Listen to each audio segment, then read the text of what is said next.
Welcome to Backstage with Richard Ridge. We are once again at the legendary Sardi's, and my guest is one of Broadway's favorite new leading ladies who is currently starring in Disney's smash hit musical Frozen. Please welcome Patti Murin.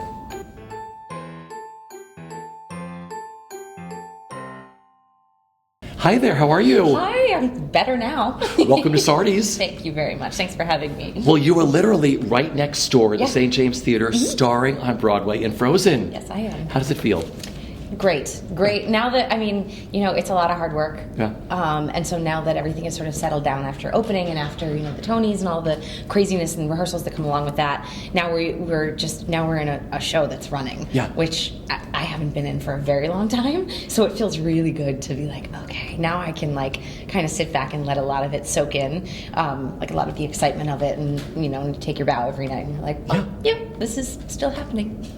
What's it like living in the beautiful world of Disney and Frozen? Because no one does this stuff better than Disney does. It's incredible. It's incredible. They take care of us so well. They're a huge corporation, but you never feel that way. That was, I think, the thing I was most pleasantly surprised by. It feels like a small, mom and pop kind of company. You always have access to who you need to talk to. They always are checking in. So it's really fantastic. And then there's Frozen. This is this huge beloved film. I think it's the most successful animated film of all time. I believe that's still the case. Right? But the fans, you watch the little girls come to the theater. I love to watch, and boys too. Little Kristoff's there. Yeah, older Anna and Elsa's. It's been of all ages, right? Completely. Yep. The film just resonated so well with a lot of the children, but also with a lot of the adults or teenagers or mid-20s. I went to see it with my then boyfriend, now husband, Colin Donnell. That we went to see it on a date night. I love that. Yeah. So it's really cool to see how many people have taken this story and this music and just kind of taken it to heart and really just revel in every single second of actually seeing it live in front of them on Broadway. Yeah, but it's the film, but it's also totally different because it's been expanded upon. You have a gorgeous new songs written. True Love. Yeah. Yep. And you have a video. I know. I was like, I've never made a music video before.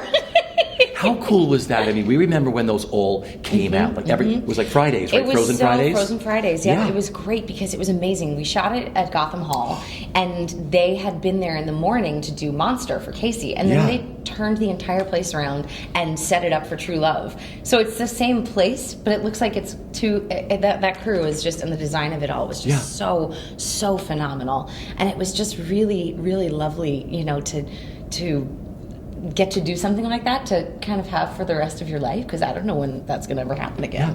It may not. And here I am in this room again, just as lost and small. That lonely girl with a desperate heart is who I am after all. There's no escaping her, but now the dream is gone, because I spent a lifetime counting on true love, true love. Now you're working with a phenomenal director with Michael Grandage. Yes. What was it like working with him and creating your own Anna? He's so smart, and he's so I keep saying that I forgot that I actually know how to act as opposed to make faces and appropriate gestures. I love that. So the way he approached it, it was it's a fairy tale, sure, but it's a story. It's a story that has to be told in a clear and concise way. And so he really drew so many things out of, I think, all of us. But, speaking for myself, he just kind of got to that part of me that I feel hadn't been accessed in such a long time to actually truly, make it right. Because I'm used to doing comedy and whatnot, but he was the first one to be you have to make it truthful. Don't just do things. And I was like, oh, And of course you know that, but you fall into the habit of just kind of like what's going to make people laugh, you know? And so his was, it's rooted very deeply in truth and in, you know, human characteristics and whatnot. So that was, I mean, it's been a while since I've been treated like an actor, as opposed to just a singer who can like convincingly say words as well. You know, your Anna is like the perfect melding of performer and material. Yeah. Because you relate to her a lot, right? Oh my gosh, yes, 1000%. When I saw the film, I was like, oh yeah, that's my girl. That's my girl. She's just, you know, she just doesn't quite have it all together the way a lot of the classic princesses do. But like, that's what's so charming and wonderful about her, is that she doesn't know any better than to think that she has to be any different, which is such a wonderful, like, oh, it's such a great sort of naive place to come from. That gets her in trouble, but also I think is the whole reason of why she doesn't ever give up, because she doesn't know that she's supposed to. Singing that incredible score by the Lopez's. I mean, it's a Disney score. Yep.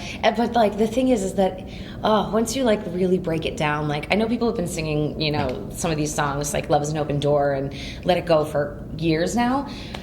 There are still times when I'm like, oh my God, lyric has so many meanings to it. I didn't even realize it. And they're like, yeah. And you're like, oh, okay. Like you can still find these little bits of like treasure in their stuff. And I don't think it's ever going to stop. Yeah. So it's really, it continues to make it exciting, you know, and exciting to come back like week after week and be like, you know, because it's easy to kind of feel like you're getting stuck in a rut. But like with the songs and the music and also the book, I don't think I've felt that way yet. Yeah. And it's been about a year since we started rehearsals for Denver. So like I'm, you know, I feel like that's a really good sign that it's just going to continue to keep being just, you know, fun to explore and fun to create and fun to find things and whatnot. So she's a Disney heroine. Yes. Right? Not a princess. She's a heroine. She is. I like to say she's a heroine who happens to be a princess. I love that. Yes. Yeah. I love that. Yes. But you played Disney princesses before. Yes, I have. Okay, so you were Belle in Beauty and the Beast. Belle, So let's talk about that national tour. That was the Theater of the Stars tour. Well, so still, okay, of course it was. Okay. It was great. We went to like 8 cities. It was All right, so remember that first time you were Belle, you see yourself in the mirror. Just talk about that. Oh, gosh. I mean, like, that was, I remember going into that rehearsal room and, like, being like, okay, well, now we're going to sing this. And I'm like, I've been singing this for years. And it actually, I started out as the understudy for that. But then, like, a month before we started rehearsals, whoever was playing Belle got another job. And they were like, well, let's just, you know, bump her up. And I was like, yes. Okay. I think I was going to be a spoon originally. Quite literally. Are you serious? I think so. I was going to be a spoon. It's quite the promotion. Go good. Spoon to princess in one fell swoop. Do you have them both on your resume? But I should. This is one of those things that I talk about now, and I'm like, that's hilarious to look back on that and be like, yeah. That must have been magical, though, like that first time on stage as Belle. Oh, yeah. Putting on the costume and, you know, and and we were mostly East Coast, so my parents got to come and see it in multiple cities, and my friends got to come and see it. And so it was just, that was really, really, really special. Okay, but then you got to do Ariel in The Little Mermaid at the Muny. The Muny. Okay, let's talk about the Muny. For those fans of Broadway World who don't know, it's huge. Oh, it's like 11,000 seats or something like that. Okay, and it's hot. And it's hot. Okay. It's hot, yes. So you're Ariel. So what is it like playing that in the heat? Oh my goodness. Craziest things that happened during that run. Well, first of all, I had a wig of long red hair. And so it would just sit and like just get stuck in like just to the sweat in multiple ways. Because you're like, oh, you're playing a mermaid. She probably doesn't. And you're like, no, I'm literally wearing just like the most like heat encasing like plastic tail or whatever right now. But iconic. Yes. Mm-hmm. And then we had the rest of the costumes were actually from the Broadway version. So I wore my friend Sierra's costumes. And I remember one quick change that we had. It was going into Kiss the Girl, where we would propel the boat with our feet. Because John Riddle played Hans. He played Prince Eric in that. So we you come full circle. We come full circle, yeah. Yep. So we would go off stage for a quick change. And when you're quick changing, when you are sweating like nothing, like you're in a sauna, your clothes don't come off and they definitely don't go back on. So we would just be like peeling things off and like chugging them on like and then we'd go on stage and just be like, ugh. Yeah, it was But hot. You were like, I'm doing a Little Mermaid. Oh yeah, of course. That's the thing. That's part of the fun about the Muny is that you're like, it's hot.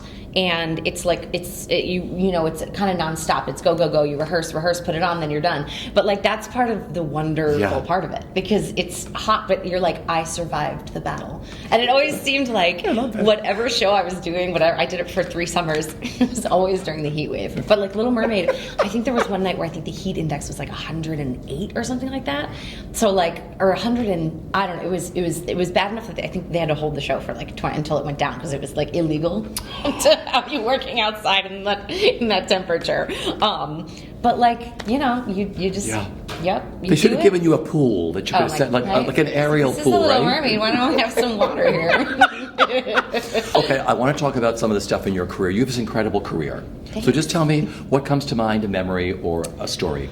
Broadway debut. Xanadu. All right, so what do you remember? So you came up from below, right? Yes. All right, what do you remember? Because were you put into the show first as someone else? I was a swing for the first 6 months, but I had gone on for... we had a whole bunch of injuries at the very beginning because of the of roller show. skating. That's right. So I was on for almost 4 weeks because one of Kenita Miller, she had fractured her foot, and so I was on for opening night, and so I kind of got to do the show, but that's why I don't love swinging and understudying, because I was like, this is really fun, but this isn't my show to be open. You know what I mean? Like in this capacity. And you never know when you're going on. Exactly. You're always sitting on eggshells, right? Yep. Is the call going to happen today? Yeah, exactly. So then after 6 months, Anika Larson, she departed, so I got to actually take over her track in the show and become Carrie's first cover. And very shortly after she left the show, Carrie went on vacation, and so I went on for 8 shows. Okay, so that first night going on as Carrie, you're below, right? You come up on that lift. What was going through your mind? Oh my God, Anika and I have the exact same story about it. You literally are like, I don't have to do this right now. Like, what would happen if I didn't? What if I just didn't? What would happen? And then you're like, I have to? Like, you're like, I'm going to vomit and die. I don't remember. And I remember very little. I remember that moment in the elevator, and then that's kind of it. Yeah. Because it's got to be so strange. You're below it all, but you hear stuff going on above. And everyone else has already come up, so you've all started together, and then you're the last one there with your stage manager, and you're like, bye. Up the chute, right? Yeah. Yes, exactly. All right, then Lysistrata Jones. Speaking of that. All right, bittersweet memories, because we all thought that show was going to be a huge hit. I'm sure everybody did. Yeah. We all fell in love with it downtown. They were like, oh, this is a surefire hit. Yep. What are your memories of Lysistrata? Oh, gosh. I just remember doing the show downtown, at the Jim at Judson before they redid it, so the entire cast shared a bathroom, one public bathroom, so it was just that kind of thing, you're stuffed into dressing rooms. We had a mouse problem that we named him Mr. Bojangles, but you're making no money, but you're so happy to be there. It's like summer stock. You're so exactly. Yeah. Yep, you're Peter home. Can. You're still home. You're sleeping in your own bed. We were, and then we found out we had no thoughts of it.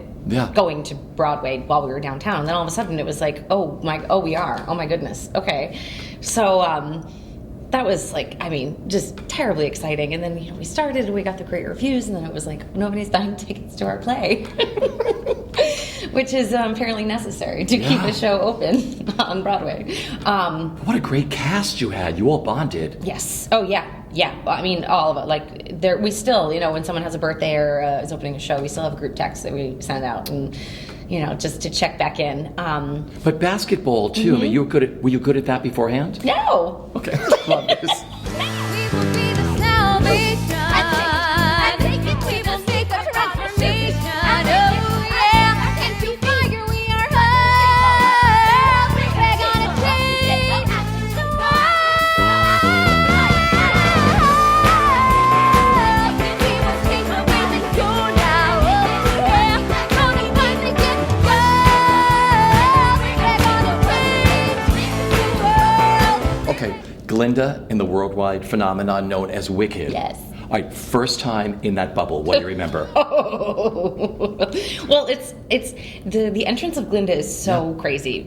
For anyone who's going on, especially for the first time, because they load you up in the bubble and they're like, bye, and you're like, bye.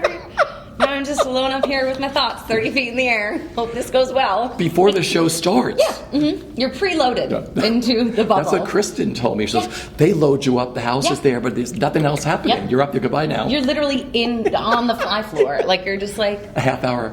Hey, anyone, what's going on? And it's a couple minutes, but like it's still, What do you hear in your head like that first time? You're like, what's happening down there? Well, it's everyone warming up, and then you hear the first part of the song before her entrance and everything. And so I would just sing like along with them up there because I was, just to do something and like work out the vocal cords one last time before I had to go on.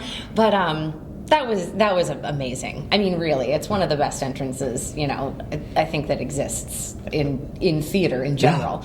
And it like, especially like the touring houses, because they're so big. You're just like, oh my goodness, like to come out and just see like the vast, expanse, and you're like, there's people out there.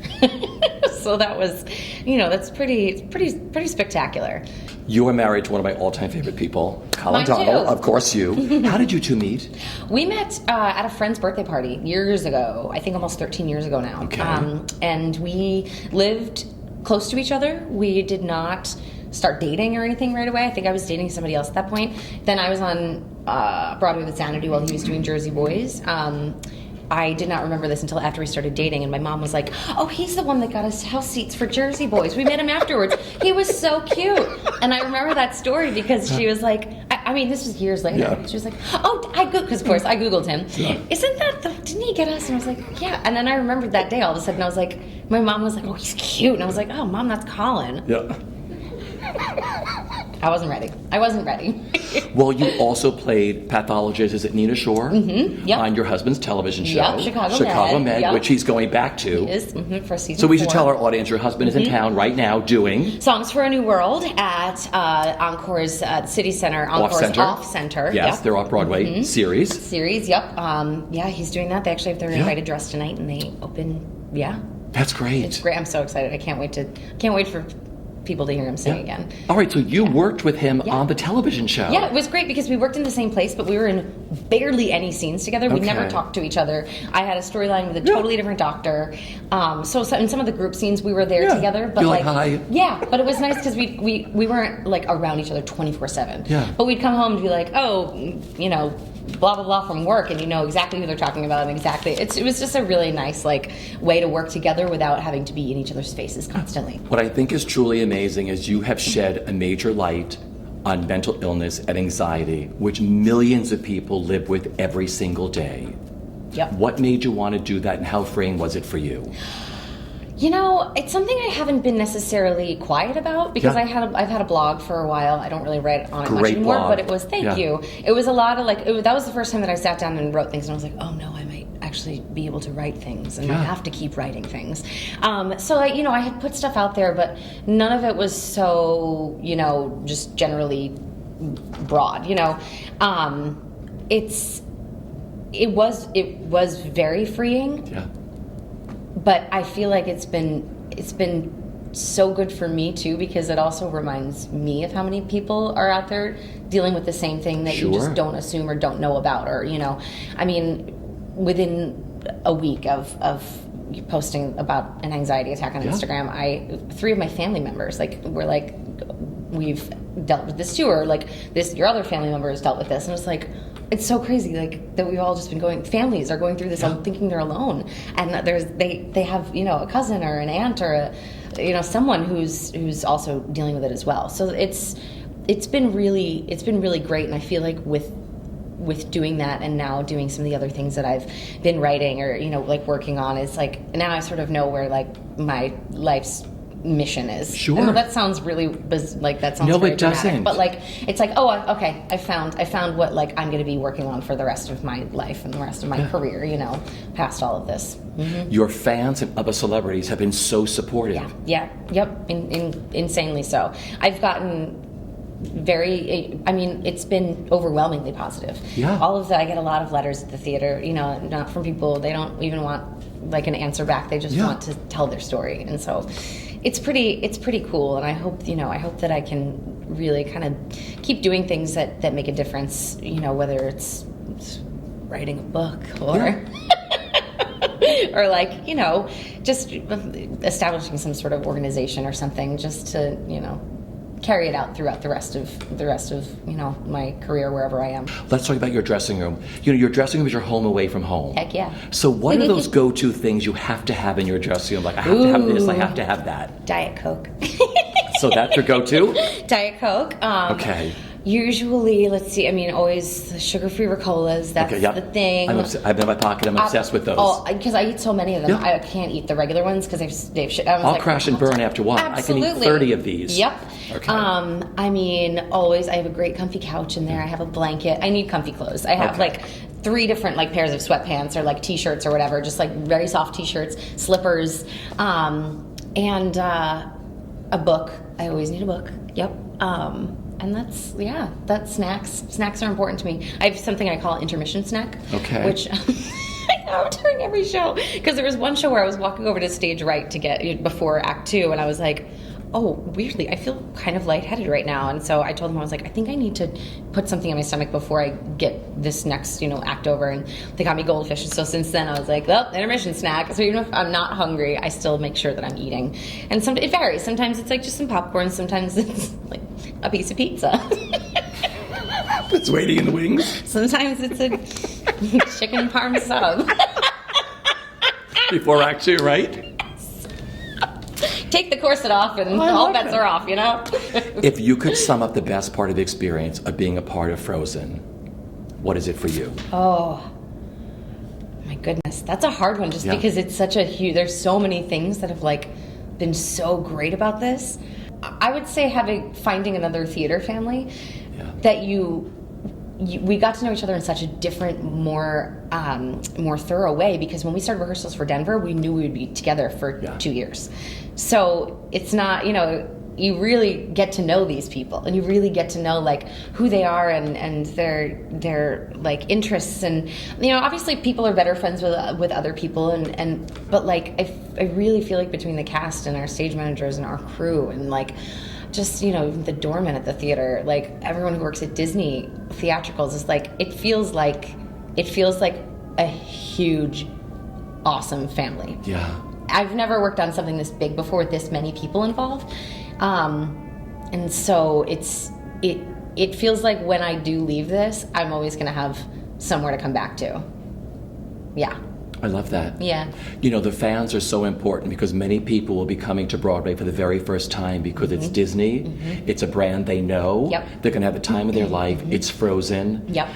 Favorite fan moment for you? I'm sure there's so many, because there's grandparents, there's parents, there's kids, and everybody's just having the time of their life at that show. This is pretty easy. This one, I don't think anything is going to top this one. Okay. There was the end of our first week of previews. Our first weekend of previews was a Sunday afternoon, and during the show, there were these 2 guys in the audience, mid-20s guys in Rangers jerseys. They were in the third row. We were they've probably had a couple of beers or something. They were very polite, but very into it. Yeah. And so at the stage door afterwards, I came out, and they were like, "We saw my program," and I was like, "What are you doing here?" Because it was just the 2 of them. They weren't with anyone. They hadn't brought dates. And one of the guys, they were Canadian, so they instantly, were yay, Casey. And but they had come down from Connecticut. And one of the guys was like, well, I had a blind date planned today. Then she canceled on me. So I figured I would just go to the box office, and I got the last 2 tickets, and I called this guy, and we're here, and we're going to the Rangers game tonight. And so it wasn't even he had the tickets for a date. His date canceled on him, and then he called his best buddy to go see Frozen, and they loved it.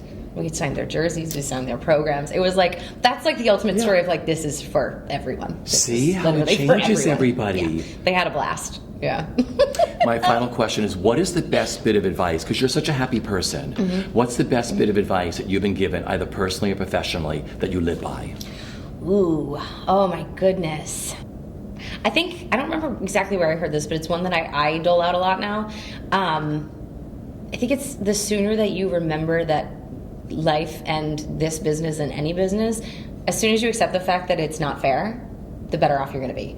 Because if you get caught up in the it's not fair, I should have gotten this and she should have gotten that and he shouldn't, you're just burning off energy that you could be using for something else. And it's just, fair is the word doesn't even mean anything anymore. It happens as it happens, and the sooner you accept that it happens as it happens, for whatever reason, I think the more successful you'll be and the more focused and happier you'll be.